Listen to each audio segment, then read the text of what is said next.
Hello and welcome to another episode of Ramuism. తరాల తరబడి ఒక అలవాటు ఒకవేళ కొనసాగితే దాన్ని ఆచారం అని అంటాం. అండ్ ఆచారాలు 10 కాలాల పాటు కొనసాగితే అది సంప్రదాయంగా మారుతుంది. కానీ రామ్ గోపాల్ వర్మ గారు ఎప్పుడు కదులుతూ ఉంటారు, అందరి మనసుల్లో మెదులుతూ ఉంటారు. కాబట్టి ఆయనకి ఆచారాలు ఉండవు, సంప్రదాయాలు ఉండవు, గోచారాలు ఇంకా సంచారాలు ఇవే ఉంటాయన్నమాట. ఇవాళ మాట్లాడబోతున్నాం అసలు ఆచారం అంటే ఏమిటో రామ్ గోపాల్ వర్మ గారి దృష్టిలో. వర్మ గారు నమస్కారం.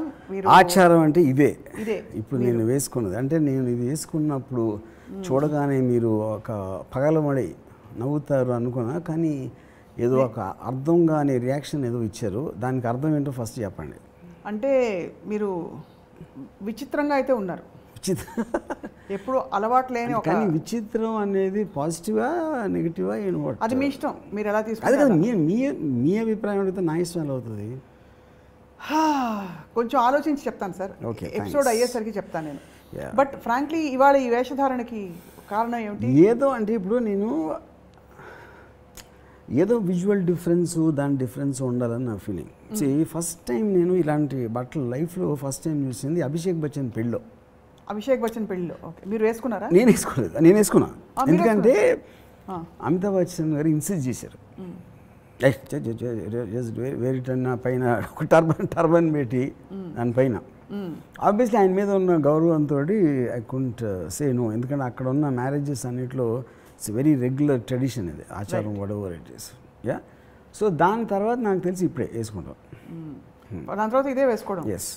అది మీ పెళ్ళికి మీరు ఏమనుకోకండి, మీ పంచ కట్టుకున్నారా, షర్ట్ ప్యాంట్ వేసుకున్నారా? నాకు అసలు యాక్చువల్లీ గుర్తులేదు, గుర్తు కూడా లేదు. పంచ డిఫరెంట్ ఉండదు అని అనుకుంటున్నా. Yeah, so I mean maybe అంటే technical I can't recall, maybe మొత్తం నా లైఫ్లో 2-3 times maybe I might have put. Yeah, అంటే పండగలకి నెవర్ చిన్నప్పుడు గుడికి వెళ్ళే వాడిని అని చెప్పేవారు. అంటే కారణాలు వేరైనా కూడా ఫర్ డిఫరెంట్ రీజన్. అప్పుడు కూడా మీరు ట్రెడిషనల్ డ్రెస్లో వేసుకునే ఒక అలవాటు లేదు? Not really. నేనంటే కొంచెం టీన్స్ ఆ టైంలో ఎక్కువ కుర్తా వేసుకున్నాను, కుర్తా పైజామా. అది కూడా, కానీ అది మోర్ ఏదో అంటే ఆ టైంలో చిన్న ఒక కమ్యూనిస్టిక్ ఆస్పెక్ట్ ఉండటం అలా మేధావిలా కనిపించింది. ఎస్, అంతే, అందుకని లేదు. కానీ ఇవాళ మీరు ఫ్లాషీగా ఇలా ఈ రామూయిజం ఎపిసోడ్ తప్పకుండా చాలామందికి అపీల్ చేస్తుంది. మీరు what you feel when you see traditional attires కానీ ట్రెడిషన్స్ కానీ చూస్తే మీకేమనిపిస్తుంది అసలు? అంటే I mean I can't say, అంటే బికాజ్ నాకు చిన్నప్పటి నుంచి కొంచెం వెస్టర్న్ ఇన్ఫ్లుయెన్స్ ఎక్కువ ఉంది కాబట్టి ఆటోమేటిక్గా మై హోల్ ఫండమెంటల్ అట్రాక్షన్ అక్కడే ఉంటుంది ఎప్పుడైనా. ట్రెడిషన్ అనేది మేబీ అంటే ఇప్పుడు మీరు even if it's general society advancement మనం 80sలో స్టార్ట్ అయ్యి 90sలో ఆల్మోస్ట్ ఇప్పుడు వచ్చేటప్పటికి వెస్ట్రన్ క్లోదింగ్, జీన్స్, టీషర్ట్లు, లేకపోతే ఈ బ్రాండ్ అన్నీ వేస్తారు. ఇది కేవలం ఒక అంటే ఇందాక చెప్పినట్టు ఆచారాలు పాటించాల్సిన మ్యారేజో లేకపోతే ఏదో పండగో లేకపోతే దాంట్లో చేస్తారు. So definitely it feels old fashion to me for sure. కాకపోతే ఒక్కొక్కసారి అన్ఎక్స్పెక్టెడ్గా డ్రెస్లో చూసేసరికి ఒక అంటే మేబీ ఆ విజువల్ డిఫరెన్స్ మలానా, లేకపోతే అంటే ఇప్పుడు ఆచారం అనేది ఎందుకంటారు, ఆచారం అనేది అది ఇప్పటి నుంచో వస్తుంది, ఏదో రీజన్ కోసం కంటిన్యూ అవుతుంది అది. రైట్. అంటే which means lot of people like it and they given it the due respect. Absolutely, yes. You know, so అది దేనికైతే వాళ్ళు రెస్పెక్ట్ ఇచ్చి ఆ డ్రెస్ డెకోరం అని చేస్తున్నారో దాని రెండింటికి సింక్ అవుతుంది. యూనో, ఇప్పుడు అభిషేక్ బచ్చన్ ఉన్నాడు. అభిషేక్ ఈ normally prefers to wear these kind of clothes. ఎందుకంటే తను హీ ఫీల్స్ కంఫర్టబుల్. అది ఏమని ఇండియన్ ఆచారం అని కాదు, ఏదో తనకు ఒక really feels comfortable. In fact Bachchan family చాలా ఎక్కువ వాడతారు ట్రెడిషనల్ ఇంట్లో ఎస్పెషల్లీ. బయట కాదు, అదే ఈ షేర్వాణి అంటే నాకు ఆ పేర్లు తెలియదు.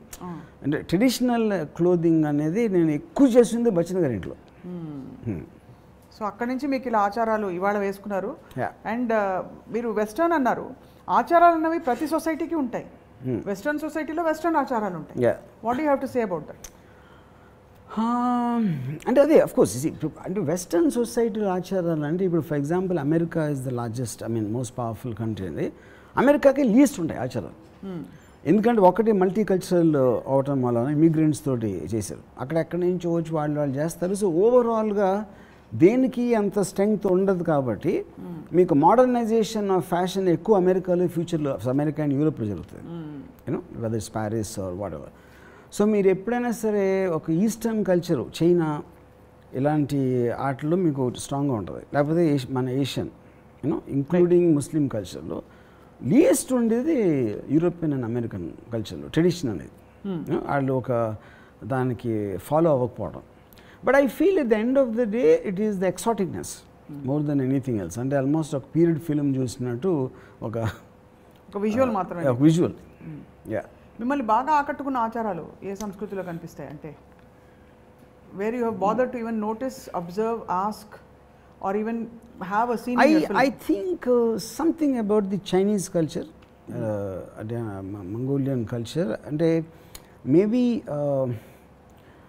ఆ రోజుల్లో ఇప్పుడు నాకు బిగ్గెస్ట్ విజువల్స్ ఇప్పుడు చైనీస్ దాంట్లో ఆ బొమ్మలు ఉంటాయి, పెద్ద పెద్ద బొమ్మలు ఏమంటే ఆడతారు, అంత కైండ్ ఆఫ్ విజువల్ అపీల్ అనేది అట్లీస్ట్ నాకు గుర్తులేదు చూసినట్టు. You know so anything which comes అంటే ఇప్పుడు ఈ జల్లికట్టు లేకపోతే అంటే అదే అంటే తాత ముత్తాతలు ఎక్కడో అక్కడి నుంచి ఇలా కంటిన్యూ అవుతూ వస్తూ ఉంటాయి. మీరు ఒక విధంగా చూస్తే ఫోక్ సాంగ్స్ అనుకోండి, ఫోక్ సాంగ్స్ కూడా the reason they survived is because it came from generation to generation, which is why because so many people liked it. You know, so whatever is coming from and అది ఎంత దూరం నుంచి వచ్చిందంటే అది అంత పెద్ద ఆచారం అవుతుంది. హౌ లాంగ్ ఇట్ సర్వైవ్డ్ అనేది పాయింట్. యా. దసరాలో ఒక చాలా భయానకమైన ఆచారం ఉంది, ఇప్పుడు తీసేసే ప్రయత్నం చేస్తున్నారు. జల్లికట్టు మీరు ఎగ్జాంపుల్ ఇచ్చారు కాబట్టి దాని మీద కేసులు నడిచేవన్నీ ఓకే. దసరాలో కర్రలతో కొట్టుకుంటారు ఒక చోట దసరా టైంలో దేవుడిని నిజంగా ఇప్పుడు కూడా కర్రలతో వాళ్ళు అంటే అక్కడ చాలా మన కబడ్డీ గేమ్ ఆడినట్టు అంటే దేవుడిని అక్కడి నుంచి తీసుకువెళ్ళే ఒక భాగంలో దే యాక్చువల్లీ అంటే మీరు చెప్పేది ఏదో కొరడాలతో కర్రలతో ఒకళ్ళనొకళ్ళు అంటే వాళ్ళు కొట్టుకుంటూ వెళతారు, బాగా దెబ్బలు తగులుతాయి, రక్తం.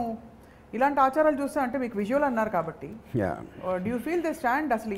సో అంటే అదే పాయింట్. ఇప్పుడు కొన్ని ఆచారాలు మేబీ అంటే for example prevention of cruelty to animals కిందకి రావచ్చు, లేకపోతే వైలెన్స్ పర్పెచువేట్ చేసేది, లేకపోతే ఒక పర్టికులర్ కమ్యూనిటీ తక్కువ చేసి చూపే, ఇలాంటివన్నీ ఆబ్వియస్లీ హ్యూమానిటీ ఆస్పెక్ట్కి ఒక డేంజర్ కాబట్టి ఆటోమేటిక్గా ఒక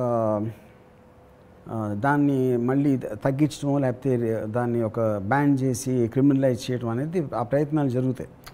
బట్ ఇంప్లిమెంటేషన్ వచ్చేసరికి I think it's very difficult because అంతమంది ప్రాక్టీస్ చేస్తుంది. Any government can really not stop something. అది కాకుండా అది రూటెడ్ ఇన్ ద ట్రెడిషన్ కాబట్టి ఆచారం అనేది మీకున్న ఆచారాన్ని తీసేయాలి అని ఒక పర్టికులర్ గవర్నమెంట్ డెసిషన్ తీసుకుంటాం. I think it's very difficult thing to actually practise. ఇప్పుడు మీకు రోమ్ ఇటలీలో ఈ బుల్ ఫైటింగ్ ఉన్నదా ట్రెడిషన్, అది think took a long time for them to put a halt to it. కానీ ఇవి సరే హింసాత్మకమైనవి. Making wine is a tradition in Italy, అంటే వాళ్ళకి అది సంస్కృతిలో ఒక భాగం. వేర్ ఎవ్రీబడి ఎలా అయితే ఇక్కడ పంటలన్నీ పండించిన తర్వాత ఫార్మర్స్ అందరూ ఇది అవుతారో, అక్కడ గ్రేప్ వైన్స్లోంచి they get grapes out and దాన్ని తొక్కి తయారు చేయడానికి మొత్తం విమెన్ అందరూ కలిసి ఒక పెద్ద టబ్లో గ్రేప్స్ తొక్కుతారు. సో అవన్నీ ఏంటంటే they preserve the cultural fabric of that particular place. So Varma గారు మీకు బ్యారియర్స్ ఉండవు, మైండ్లో ఈ గోడలు ఈ కంట్రీస్ అన్నీ ఉండవు కాబట్టి what do these things actually signify to you? శాస్త్రీయ సంగీతం కావచ్చు, ఈటింగ్ హలీమ్ ఇన్ రంజాన్ కావచ్చు, అదొక అంటే ఒక smaller tradition or larger tradition, what does it mean to you? అంటే ఈ పర్టికులర్ థింగ్ గ్రేప్స్ థింగ్ అడుగుతున్నారు. ట్రెడిషన్ ఇప్పుడు ఎనీథింగ్ ఒక క్లాసికల్ ట్రెడిషన్ అనేది ఒక పర్టికులర్ టైంలో ఎప్పుడైతే స్టార్ట్ అయిందో దాని పాపులారిటీ వలన it will keep on spreading to generations. So anything which is classical you always tend to reviewer it. Some people you know అది అంటే దాన్ని మార్చకూడదు, అది ఒక ఆచారం ఎప్పటి నుంచో వస్తుంది. దానికి ఒక్కొక్కసారి సైంటిఫిక్ జస్టిఫికేషన్. అంటే ఫర్ ఎగ్జాంపుల్ పసుపు పెడతారు గుమ్మానికి, పసుపు చేస్తే ఏమవుతుంది అంటే లేదు పసుపు లేదో ఉండి క్రిమినల్ని బయటికి లోపల రానిదు అని దానికి ఒక చిన్న సైంటిఫిక్ ఇలాంటి ఇస్తూ ఉంటారు. But I think it's also works as a kind of an entertainment in certain way. Yes, visual కానీ ఒక పర్టికులర్ రిచువల్ లాగా చేసిందని ఏదైనా సరే it like eventually come under entertainment because దాని నుంచి మీకు ఒక ప్రాక్టికల్ ఎఫెక్ట్ అనేది ఏమి రాదు. ఇప్పుడు ఎందుకు ప్రధానికి సైంటిఫిక్ ఇప్పుడు ముగ్గేస్తారు ఇంటి ముందు, ముగ్గు ఎందుకు వేస్తారంటే బియ్య పిండితో వేస్తారు. బియ్య పిండితో చీమలన్నీ అక్కడ తింటూ ఉండిపోతాయి కాబట్టి లోపలికి రావు చీమలకు. అర్థమైందా? యాక్చువల్లీ సో అంటే యూటిలిటేరియన్ బెనిఫిట్స్ కూడా ఉన్నాయి వీటి. అలాగే that's what I'm saying. I feel end of the day entertainment, scientific, health benefit, లేకపోతే ఒక పవర్ ఐ మీన్ అంటే ఒక పవర్ని ఎగ్జిబిట్ చేయటం అంటే there be some benefit are the other at least intention wise ప్రతి ఆచారానికి ఉండి తీరుతుంది గ్యారంటీగా. బట్ అల్టిమేట్లీ ఇట్స్ ఎంటర్టైన్మెంట్ అంటారు. Yes. Ultimately, underlying is entertainment. Maybe is one part, but I also think it creates a psychological impact for. మీరు ఎప్పుడైనా మీ జీవితంలో ఒక్క ఆచారమైనా పాటించారా చిన్నప్పుడు? అంటే మీరు ఇంత ప్రకాశవంతులు అవ్వకముందు? నో, అవ్వలేదు. అవ్వలా. ఎప్పుడు పుట్టినరోజుకి పెద్దవాళ్ళ కాళ్ళకు దండం పెట్టుకోవడాలు, లేకపోతే పాయసం తిని గుడికి వెళ్ళి గోప్రదక్షిణ చేశారు? అంటే ఇప్పుడు పాయసం అనేది నేను స్వీట్లాగా తినొచ్చు, but I don't think of it as something. అదే పాయసం కన్నా నాకు ఫర్ ఎగ్జాంపుల్ గులాబ్ జామ్ ఎక్కువ ఇష్టం. సో ఆ రోజు పర్టికులర్ రోజున ఆచారం ప్రకారం స్వీట్ పాయసం అని చేస్తే అది తింటాను యాజ్ ఎ స్వీట్. సో గుడికి వెళ్ళినప్పుడు కూడా కొబ్బరికాయ కొట్టారా జన్మలో? చేశాను చాలాసార్లు. ఎందుకు కొట్టానంటే కొబ్బరికాయ బికాజ్ ఇప్పుడు కర్ణాచార్య గారు అని ఒక ఆయన హెడ్ కార్పెంటర్ అన్నపూర్ణ స్టూడియోలో. నా ఫస్ట్ సినిమాకి ఆయన ఒక సెట్ వేసి నాకు కొబ్బరికాయ కొట్టమన్నారు. నేను ఆబ్వియస్లీ నేను దేవుడు నమ్మను. ఎందుకు కొట్టానంటే I respect Karnacharya garu, I like him as a person. So అది నాకు ఒక యాక్షన్ అవుతుంది. You know if you know what I mean. It is just an act I did for the purpose of ఏంటదాన్ని ఒక to satisfy the crew or the person, Kanachari, and the crew. So for me it becomes an act. But for example, this dress has been presented to me by Konda Shishmita, and Konda Shishmita and family వాళ్ళు ఇచ్చారు నాకు. Okay, so she requested me that you should wear on your birthday. So నేను ఇది వేసుకోవాలా ఏది వేసుకోవాలా అనేది నేను ఆలోచించాను. అసలు I don't really care about what I'm wearing depending on the purpose. But if it makes some one happy, నేను రెస్పెక్ట్ చేసేవాళ్ళకి దాని వల్ల ఏదో వచ్చిన హ్యాపీనెస్ వస్తుంది అంటే ఐ విల్ డూ దట్. ఎందుకంటే నేను ట్రెడిషనల్గా ఆచారం అనేది నేను పాటించాను, ఏది పాటించాను. కానీ మీకు ఉండే ఒక ఆచారం ఈ విషయంలో ఏంటంటే వాళ్ళు సంతోషపడితే మీరు గౌరవిస్తారు, సంతోషం కోసం వేసేస్తారు. కరెక్ట్. కానీ చాలాసార్లు మీ సోదరి విజయ్ గారు మీకు రాఖీ కట్టారు, మీరు చేయి ఇలా పడేసి మీ పని చేసుకుంటూ ఉంటారని కూడా ఆవిడ చెప్పారు మాకు ఇచ్చిన ఇంటర్వ్యూలో. సో అప్పుడు అది కూడా same category? Same I want make my sister happy. ఇంకా ఎవరెవరిని నాకు మామూలుగా అసలు రిస్ట్ మీద ఏదున్నా పడదు మామూలుగా నాకు. ఎందుకంటే అది సంథింగ్ విల్ బి అందుకని ఎప్పుడు నా లైఫ్లో వాచ్ వేసుకున్నాను ఎప్పుడు. For example I never wear watch, you know. So కానీ అది వాళ్ళకి ఏదో ఆనందం వస్తుంది అని అనుకుంటే I do many things like that. ఇప్పుడు ఈ డ్రెస్ మీకు వచ్చింది, మీరు షాక్ అయ్యారా చూసి ఇది నేను వేసుకోవడం అని? అంటే దట్స్ వాట్ ఐమ్ సేయింగ్. నాకు ఫస్ట్ సుష్మిత గారు చెప్పారు నాకు, ఇలాగ నేను గిఫ్ట్ పంపిస్తున్నా నా కోసం మీరు వేసుకోవాలి అంటే. ఆబ్వియస్లీ కొండ ఫ్యామిలీ నుంచి వచ్చిందంటే 100% ఈ టైప్లో ఏదో ఉంటుందని నాకు తెలుసు. So I was not very surprised or anything like that, you know. సరే దాని తర్వాత అంటే మనం ఏం వేసుకుంటున్నాం, మన హెయిర్ స్టైల్ ఎలా ఉంది, ఇదేంటి అదేంటి అనేది at a point of time అది రీచ్ అయిన తర్వాత నేను ఎప్పుడు ఏమి అంటే ఫర్ ఎగ్జాంపుల్ రామకృష్ణ పరమహంస గారు ఒక కథ ఉంది. ఆయనకి డబ్బులు అంటే అసలు పడదు, అందుకని ఆయన ఏమంటారు వివేకానందుడు టెస్ట్ చేయటానికి ఆయన తలగడ కింద ఒక 5 రూపాయల నాణ్యమో రూపాయి నాణ్యమో ఏదో పెట్టారు. స్కూల్లో ఉండేది కదా. ఆయన పడుకొని కవ్వుకొని లేచిపోయారండి. అప్పుడు ప్రూవ్ అయింది అది వివేకానందుడికి. ఆ స్టోరీకి నాకు ప్రాబ్లం ఏంటంటే మీకు డబ్బు అంటే ఇష్టం ఉండిపోతే కేర్ చేయకూడదు, దానికి నెగిటివ్గా రియాక్షన్ వేస్తే పాజిటివ్గా ఎంత ఇచ్చారో నెగిటివ్ కూడా అంతే అన్నట్టు. If you're hating or loving a person you are giving equal importance. Ignore చేయటం అనేది కేర్ చేయకపోవడం, యూనో. సో నాకు it doesn't make a difference. నేను ఒక ఆచారాన్ని తక్కువగా చూడను, ఎక్కువగా చూడను, అసలు చూడరు. అంటే I ignore it, but as a visual if it attracts me to see something, you know. So అంటే అదొక ఎంటర్టైన్మెంట్ ఆస్పెక్ట్లో వస్తుంది. సో ఫర్ ఎగ్జాంపుల్ ఇలాంటి ఇది I'm feeling very happy wearing this ఇవాళ. ఎందుకంటే this something I never won before. At least not అంటే అమితాబ్ బచ్చన్ గారి అభిషేక్ పెళ్లిలో తప్పిస్తే ఇలాంటిది నా లైఫ్లో ఎప్పుడూ వేసుకోలేదు. కాబట్టి వాళ్ళు మీరు మిమ్మల్ని thanks to the great Kondas. Yeah next అంటే మొన్న నక్సలైట్ డ్రెస్ ఏదో వేసుకున్నారు, అది ఇప్పుడు ఇదోటి. కరెక్ట్. సో ఆ విధంగా మీరు పలు కాస్ట్యూమ్స్లో కనిపిస్తున్నారు అనమాట. Thanks to. ఇంకోటి నేను అవతలోళ్ళు నా డ్రెస్ చూసి ఏమనుకుంటారు అనేది కేర్ చేయను. అది ఎక్కడ నాకు ఫర్ ఎగ్జాంపుల్ రజనీకాంత్ నాకు ఒక ఎక్స్ట్రాడినరీ నాకు one British women wrote a book అని రజనీకాంత్ గారి మీద. అది బుక్ రాసిన తర్వాత కవర్ పేజ్ కోసం ఒక 20 ఫొటోస్ తీసుకెళ్ళి, అంటే రజనీకాంత్ వేరే వేరే గెటప్లో ఉన్న ఫొటోస్ తీసుకెళ్ళి ఇందులో మీరు సెలెక్ట్ చేస్తే అది వేస్తాను బుక్ కవర్ అంటే రజనీ అన్నారంట, అన్నిట్లో నీ దృష్టిలో ఏది వర్స్ట్ అని నువ్వు అనుకుంటే అది పెట్టానంట. అది ఎగ్జాక్ట్ ఆపోజిట్ ఎవరన్నా ఆలోచించడానికి. అప్పుడే ద నేమ్ ఈజ్ రజనీకాంత్ అని ఒక బ్లాండ్ విగ్లో వచ్చింది. ఎందుకంటే Rajinikanth is so confident of himself, it doesn't care. So మీరు కూడా అలా డోంట్ కేర్ అనమాట. ఇప్పుడు వచ్చిన అలాగా ఆ దారికి ఆడి ఎవడు నన్ను నవ్వుకున్నాడా, నన్ను జీనియస్ అన్నాడా, పిచ్చోడా అన్నాడా, ఇది అన్నాడా అని it doesn't make a difference. ఎందుకంటే as long as I know what I am, it doesn't make a difference. So మీకు మా ఐ డ్రీమ్ రాజు అంటే చాలా రెస్పెక్ట్ కాబట్టి, మీరు రెస్పెక్ట్ చేసే వాళ్ళ సంతోషం కోసం ఏమన్నా చేస్తారు కాబట్టి, రేపు మేము పట్టుపంచలు పంపిస్తాం, శ్రీరామనవమి కట్టుకుని రండి మా స్టూడియోకి. ఓకేనా? ఓకేనా? కట్టుకొస్తారా? పట్టు పంచ ఐ థింక్ కొంచెం మరీ నాకు ఎందుకంటే అసలు నాకు ఫస్ట్ ఆఫ్ ఆల్ ఆ పంచ అనేది చాలా ఇన్సెక్యూర్గా ఫీల్ అవుతుంది. ఏదో టవల్ కట్టుకున్నట్టు ఉంటుంది అని నా చిన్న ఫీలింగ్ అది. అందుకని ఇప్పుడు ఇది కూడా I manage still here, but కింద దానికి I was little this thing.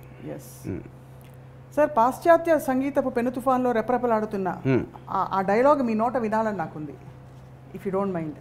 ఇప్పుడు దీని అలాగంటారా? ఆచారం సంప్రదాయం శంకర శాస్త్రి కంటే అంటారా సార్? చెప్పండి. ఇప్పుడు Shankarabharanam I like that game. Shankarabharanam అనేది ఇప్పుడు ఒక classical music, Indian classical, Carnatic classical, whatever, అంటే నాకు I'm not an expert on that. కానీ ఆ టైంలో మేము వేటగాడు, అడవి రాముడు, డ్రైవర్ రాముడు సినిమాలు చూసే టైంలో శంకరాభరణం వచ్చి శంకర అని అలాంటి పాటలు అండ్ టోటల్ అంత ట్రెడిషనల్గా శంకర శాస్త్రి గారి లుక్ కానీ, మంజు భార్గవ్ గారి లుక్ కానీ, ఇది అంటే it is that was like a stunner for every one. నేను ఒక్కనే కాదు, ఇట్ ఈస్ అంటే మేము స్టూడెంట్గా ఉన్నప్పుడు ఐ కెన్ స్టిల్ అండర్స్టాండ్. కొంచెం మిడిల్ క్లాస్ ఫ్యామిలీ ఆడియన్స్ చూసారంటే, స్టూడెంట్స్ మేము అందరం ఎగబడి చూసాం ఆ సినిమా. And that is a classic example of tradition. ఆచారానికి మరో పేరు అంటే Shankarabharanam. Everything in that you know. So దాంట్లో ఇప్పుడు ఏంటి, ఒకటి మాకు నచ్చే వెస్టర్న్ మ్యూజిక్ని అగెయిన్స్ట్గా ఉన్న సినిమా. మనది ఏమాత్రం తక్కువ లేదు, మన సంగీతం కూడా దానికన్నా ఎక్కువే కానీ తక్కువ కాదు అని చెప్పడానికి ఎవరికి చెప్తున్నారు? వెస్టర్న్ మ్యూజిక్ ఇష్టపడే వాళ్ళు చెప్తున్నారు. అసలు మన మ్యూజిక్ మర్చిపోయి కంప్లీట్గా వెస్టర్న్కి షిఫ్ట్ అయిన వాళ్ళ ఆడియన్స్గా పెట్టుకుని వీళ్ళు రివర్స్ లాజిక్లో దే మేనేజ్ టు ప్రూవ్. కానీ maybe it didn't sustain. Maybe Vishwanath garu తీసినప్పుడు సప్తపది లాంటి ఒక 5-6 సినిమాలు వచ్చి మళ్ళీ స్లోగా వెనక్కి వెళ్ళిపోయింది. ఆఫ్టర్ దట్ రీసెంట్ టైమ్స్లో at least I don't remember hearing anything like that you know. So దాంట్లో నాకు చాలా ఫేవరెట్ మూమెంట్ మొత్తం ఫిలింలో. ఇప్పుడు ఫిలిం కాంటెక్స్లో ఒక ఎంతో వెలుగులో ఉన్న ఒక వ్యక్తి ఏదో కారణాల వలన ఈ వెస్టర్న్ మ్యూజిక్ ఇన్ఫ్లుయెన్స్ కిందకు వచ్చి మళ్ళీ ఆ వెలుగులోకి తీసుకురావడానికి ఒక శిష్యురాలు దాన్ని ట్రై చేసినప్పుడు దానికి ఉన్న ఒక కృతజ్ఞతతో అది చేసినందుకు ఆ వ్యక్తికి అది నాకు ఎంత నచ్చిందంటే, పాశ్చాత్య సంగీతపు పెను తుఫానుకు రెపరెపలాడుతున్న సాంప్రదాయ భారతీయ సంగీత జ్యోతిని ఒక కాపు కాయటానికి తన చేతులు అడ్డుపెట్టిన మహామనిషికి శిరస్సు వంచి పాదాభివందనం చేస్తున్నాను. మనిషి నిలువెత్తున ధనం సంపాదించినప్పటికీ దొరకునా ఇటువంటి సేవ. అది that for me is brilliance. నాకు ఇంకోటి ఫైనల్గా శంకర శాస్త్రి గారికి తెలుస్తుంది మంజు భార్గవ్ గారు చేశారు ఇదంతా, ఎవరు చేశారని తెలిసినప్పుడు జస్ట్ ఒక ఎక్నాలెడ్జ్మెంట్, అంటే అంతగానో సటిల్ రియాక్షన్ ఇవ్వలేదు. You know, I think that is the Vishwanath garu ఎన్నో సినిమాలు తీశారు, but that is thing is one of the greatest influencers of my career as a film maker. అప్పుడేంటి ట్రెడిషన్ నుంచి కూడా నేర్చుకున్నట్టే కదా. నేను ఆచారాలు నమ్ముతానా పాటిస్తానా పక్కన పెట్టి అంత ఖచ్చితంగా పాటించిన విశ్వనాథ్ గారి శంకరాభరణం నుంచి కూడా నేను చాలా నేర్చుకున్నాను. కానీ ఇట్స్ అంటే ఒక విజువల్ వస్తే మీరు విచారాలు, ఆయన ఆచారాలు, మీరు ఆలోచనలు, ఆయన ఆచారాలు, మీ ఇద్దరు కలిస్తే ఏం మాట్లాడుకుంటారా అని అనిపిస్తుంటుంది. అంటే కానీ ఇంకోటి ఏంటంటే ఆలోచన కూడా ఆచారాల నుంచే కమ్యూనికేట్ అవుతుంది. క్యారీయింగ్ ఫార్వర్డ్ ఒక జనరేషన్ ఆలోచించిన ఆలోచనలు ఆచారాలుగా మారి ఆచారం నెక్స్ట్ జనరేషన్ వచ్చేప్పటికి డైరెక్ట్గా మీకు కాన్షియస్ కాకపోయినా కూడా ఎంతో కొంత కమ్యూనికేట్ చేస్తుంది అర్లీ జనరేషన్స్ థింకింగ్. సో విజువల్గా ఏదో ఒక ఎంటర్టైన్మెంట్ అయితే ఉంది, ఒక పద్ధతి, ఒక తీరు, ఒక యూటిలిటీ అన్నీ ఉన్నాయి ఆచారాలు. సో మీరు చెప్పండి వర్మ గారు, మీరు అసలు ఎప్పుడు ఏ ఆచారం పాటించలేదన్నారు, బట్ ఇతరులు పాటించి మిమ్మల్ని ఆకట్టుకున్న any visual or any, for example గొబ్బెమ్మలు పెట్టడం, కళ్ళాపి చల్లడం, బొబ్బట్లు చేయడం, వాట్ ఆచారం? అంటే అంటే అది I'm not very sure will that come in the same thing. ఆచారమే కదా, అంటే నీళ్లు చల్లి ముగ్గేసి ముత్యమంతా పసుపు ముఖమెంతో ఛాయ, అవన్నీ ఆచారాలేవి. అదే దట్స్ వాట్ ఐమ్ సెయింగ్. అది అంటే ఇప్పుడు డెకరేటరీ పర్పస్ లేకపోతే ఒక ఎక్స్ప్రెస్ ఇప్పుడు చాలా ముగ్గులు చాలా బాగా వేస్తుంది అంటే అదొక ఆర్ట్ అయిపోయినట్టు కదా. ముగ్గులు బాగా వేస్తున్నారు అంటే ఆర్టే కదా, అది కూడా పెయింటింగ్ వేసినట్టు. యూనో రకరకాల షేప్లు అని అవి నేర్చుకుంటాం, కలర్స్ ఆఫ్ ముగ్గులు ఇవన్నీ కూడా. సో ఏ ఆచారం మీరు అట్రాక్ట్ అయ్యి సినిమాలో పెట్టలేదా?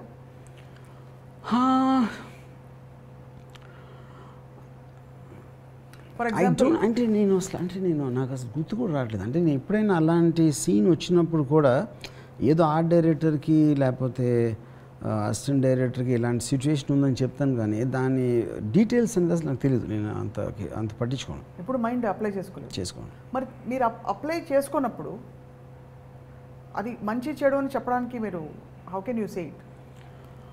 మంచి చెడు నేను అదే చెప్తున్నాను కదా. నేను ఐ నెవర్ మేక్ జడ్జ్మెంట్ అను ఆచారం. నేను పాటించకపోవచ్చు బికాజ్ నేను బేసిక్లీ దేన్ని సీరియస్గా తీసుకున్నాను. Not about modern, not about tradition. But like I said, ఇప్పుడు నేను ఒక అదే అభిషేక్ పెళ్ళికి వెళ్ళినప్పుడు నాకు చాలా వింతగా అనిపించింది. వాళ్ళ బట్టలు అన్నీ చూసి మొత్తం టోటల్గా అలాంటి ట్రెడిషన్ ఆచారం ప్రకారం అన్నీ చేయటం అనేది అది ఎంజాయ్ చేశాను నేను అక్కడ ఉన్నంత వరకు, which is why I'm calling it also as a entertaining aspect. ఇప్పుడు పెళ్ళి ఉందనుకోండి, అది చేసి అక్కడ పెట్టి ఇది పెట్టి ఆ మంత్రాలు చదివి అంత హంగామా చేయకపోతే పెళ్ళి జరిగింది అనే ఫీలింగ్ రాదు కదా, which is the whole point of that. Right.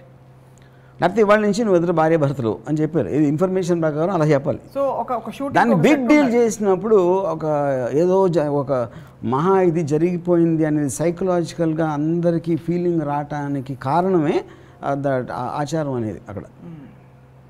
So as long as your married Varma గారు, రత్న గారు ఎప్పుడు ఇన్సిస్ట్ చేయలేదా మీరు ఆచారాలు ఏమన్నా పాటించాలని? No, you never had? No. ఇంట్లో చిన్నప్పుడు పెరుగుతున్నప్పుడు మదర్, సిస్టరు, బ్రదరు ఎవరు మీ ఆచారం మీది, మీ ఓన్ ఆచారంతో మీరు పెరిగారు. మరి ఇప్పుడు తర్వాతి తరం వాళ్ళు ఆచారాన్ని కొనసాగించాలంటారా, మార్చాలంటారా, వాళ్ళకి ఇష్టం వచ్చినట్టు? ఐ డోంట్ థింక్ ఆచారాలు అనేది మారుతుందని అనుకోను. అంటే దే మైట్ కీప్, కొన్ని ఇంకా ఫాలో అవుతాయి, కొన్ని స్లోగా తక్కువ అవుతాయి, కొన్ని ఇంకా ఎక్కువ అవ్వచ్చు. So I don't think generalise చేసి చెప్పగలుగుతామని నేను అనుకోవట్లేదు. ఇది ఫస్టే అడగవలసిన ప్రశ్న, ఇప్పుడు అడుగుతున్నాను. అసలు ఆచారం అంటే మీకు కలిగే ఫస్ట్ విజువల్ ఫీలింగ్ ఏమిటి చెప్పండి? As a word probably I don't connect to it and I must look down upon it. ఇది ఆచారం అంటే ఎందుకంటే I have a rebellious mind. Anything which is already there I want to question it. So నాకు ఇమీడియట్గా respect రాదు. ఎప్పుడు ఇలా జరిగింది కాబట్టి ఇలాగే చెయ్యాలి అనే ఫండమెంటల్ థాట్కి నేను against, you know. But having said that, అది నా ఇమీడియట్ రియాక్షన్ అవుతుంది. But actually when I see that ప్రాక్టీస్లో చూసినప్పుడు నా మైండ్ అదే ఉండకపోవచ్చు. ఫర్ ఎగ్జాంపుల్ పెళ్ళి అనేది అంత పెద్ద రిచువల్ జరగటం అనేది I mean I always had a problem. ఏంటి అమ్మ కూర్చుని అది పెట్టి వీళ్ళు వచ్చి బియ్యం వేసి నెత్తి మీద ఏదో అదే అవన్నీ అయ్యాక, బట్ లేటర్ ఐ రియలైజ్ అంత హంగామా చేయకపోతే పెళ్ళి ఒక ఇద్దరు వచ్చి కలిశారు అనే ఒక హైప్ క్రియేట్ చేయకపోతే అది సైకలాజికల్గా అసలు మీకు ప్రిపేర్ జరగదు, షిఫ్ట్ జరగదు. యా, సో అందుకని ఇవన్నీ పెట్టుంటారంటారు. Yeah correct, make a big deal. So present డేలో నాకు ఆల్మోస్ట్ డివోర్స్ కూడా అలాగే చేయాలన్నా ఆచారం ప్రకారం. ఎలా అంటారు? అదే I don't know the process, ఎందుకంటే divorce also as important. Any important event has to have a tradition. Okay, అది నా పాయింట్. ఇప్పుడు పుట్టినరోజు ఉందనుకోండి, ఫర్ ఎగ్జాంపుల్ ఆయన ఎవరో ఏదో వెంకటేశ్వరరావు గారు నాగేశ్వరరావు గారు ఉన్నారు, కోటేశ్వరరావు, ఆయన ఏదో చూసాను వీడియో, తెల్లవారే స్నానం చేసి అభ్యంగన స్నానం చేసి ఏదో చెప్పారు అది. So to make a big issue about it, whole point of ఆచారం is you have to make a big issue. But you make issues out of so many non issues. Yeah, వీటిని ఇష్యూస్ చేయడానికి మీకు ఏంటి interest లేదా? Yeah, ఇప్పుడు for example ఇందాక నేను పుట్టినరోజు అని చెప్పాను అనుకోండి, పుట్టినరోజు అనేది దానికి అసలు వాల్యూ లేదని నా ఫీలింగ్. ఎందుకంటే సో దాన్ని అంత పెద్ద హైప్ క్రియేట్ చేయాల్సిన అవసరం లేదు. మ్యారేజ్ అనేది ఒక ఆస్పెక్ట్లో ఏమొస్తుంది అక్కడ మీకు, మ్యారేజ్ అనేది ఇట్ ఈజ్ అంటే ఒక ఇద్దరు వ్యక్తులు కలిసి రెస్ట్ ఆఫ్ ద లైఫ్ వాళ్ళు జీవించబోతున్నారు, ఇది అంతమందికి తెలియాలి, వీళ్ళిద్దరికి కూడా ఇది ఎంత ఇంపార్టెంట్ అని, ఈ బంధం అనేది ఎంత ఇంపార్టెంట్ తెలియని ఒక చాలా సైకలాజికల్ డ్రైవ్ ఉంటుంది. అది వాళ్ళకి తెలిసాను కాదు, but that is how it has been built up. గృహప్రవేశం ఫస్ట్ టైం ఇంట్లోకి వెళ్తున్నాం, అప్పుడు అందరినీ పిలిచి అడ్రస్ ఇక్కడ ఏదో ఉంటాడు, ఓ వీళ్ళు ఇలా ఈ ఇంట్లో ఉంటున్నారన్నమాట అని ఇన్ఫర్మేషన్ పాస్ చేయడానికి. I think of course I know, నాకు తెలియదు అనట్లేదు కదా, కానీ in the same way I think some things which need tradition or not there. Yeah, so ఇప్పుడు నేనంటే ఇప్పుడు ఉందనుకోండి, ఆ టైంలో ఇల్లు ఫలానా చోట ఉన్నారు, మా ఇల్లు చూపించడానికి పిలిచారా, ఇల్లు ఇలా ఉందని అందరికీ చెప్పడానికి పిలిచారా. ఇప్పుడు ఏమవుతుంది మీకు వెడ్డింగ్ కూడా, అప్పుడు అసలు పెళ్ళి పత్రిక అనేది ఒక పెద్ద ఇష్యూ అది. ఇప్పుడు మీరు వాట్సాప్లో కూడా పంపిస్తారు ఒక ఫోటో ఇన్విటేషన్, అది టైం లేక లేకపోతే ఎఫర్ట్ చేయలేక అనవసరం చేసేది. Correct. So I think it is a question of who can afford how much and who is interested how much in that particular part of life. So appudu naakunna limited time lo I can't give importance to so many things. Appudu nenu konni favorites and select chesukona danlo time betti edaithe naaku time consuming ga untundo adi avoid chestanu. Yeah, kabatti meeku oka defined framework ledu in the way you live your life. Defined సంప్రదాయం కానీ tradition కానీ లేదు. ఎవరైనా మ్యారేజ్కి పిలిస్తే యూజువల్గా నేను మ్యారేజ్కి వెళ్ళి బియ్యం వేసి వచ్చేస్తాను, అక్షింతలు, yeah whatever no. But I won't go to sangeet అంటే ఎక్కువ టైం బుక్ అయిపోతాం అక్కడ.